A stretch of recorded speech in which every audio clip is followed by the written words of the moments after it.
Good morning મિત્રો, આજે હું વાત કરવાનો છું રીજનરેશન જે BS6 ડીઝલ કારની અંદર આવે છે. મિત્રો આજે અમારા જોડે આવી હતી Tata Harrier BS6 top model હતું જે ફેરલેસ પ્લસ આવે છે.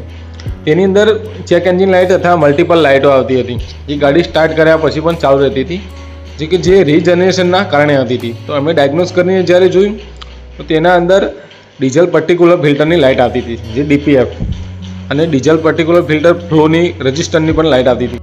મિત્રો આની પ્રોસેસ એ છે કે જ્યારે TVS VVની ઓપન કરી અને પછી તેની અંદર વેરિયન્ટ સિલેક્ટ કરી લેવાનું. વેરિયન્ટ સિલેક્ટ કર્યા પછી EMSની અંદર જઈ તેના ફોલ્ટ કોડને રીડ કર્યા પછી ક્લિયર કરવાના, DTC ક્લિયર ફોલ્ટ. એના પછી રૂટિંગ ટેસ્ટમાં જઈ અને નીચે ક્લિક કરી અને સ્ક્રોલ કરો તો લખેલું આવશે DPF regeneration, DPF service regeneration. અને તે પછી આટલી કન્ડિશનો હોવી જરૂરી છે. કન્ડિશન ઓકે હોય તો સ્ટાર્ટ કરી જવું છે. કન્ડિશનમાં એવું છે કે ટેમ્પરેચર કુલરનું 70 સેલ્સિયસ હોવું જોઈએ, ગાડી આઇડલ રનિંગ કન્ડિશનમાં હોવી જોઈએ, એન્જિન રનિંગ કન્ડિશન અને બોયનેટ ઓપન હોવું જોઈએ. જ્યારે તમે ચાલુ કરો છો ત્યારે રીજનરેશન ત્યારે ગાડીના RPM અરાઉન્ડ 3000 આસપાસ જાય છે અને આ પ્રોસેસ જેવું શૂટ માસ હોય તે પ્રમાણે ચાલે છે. રીજનરેશન થઈ ગયા પછી ટેસ્ટ આઉટપુટ ઓકે લખેલું આવે છે.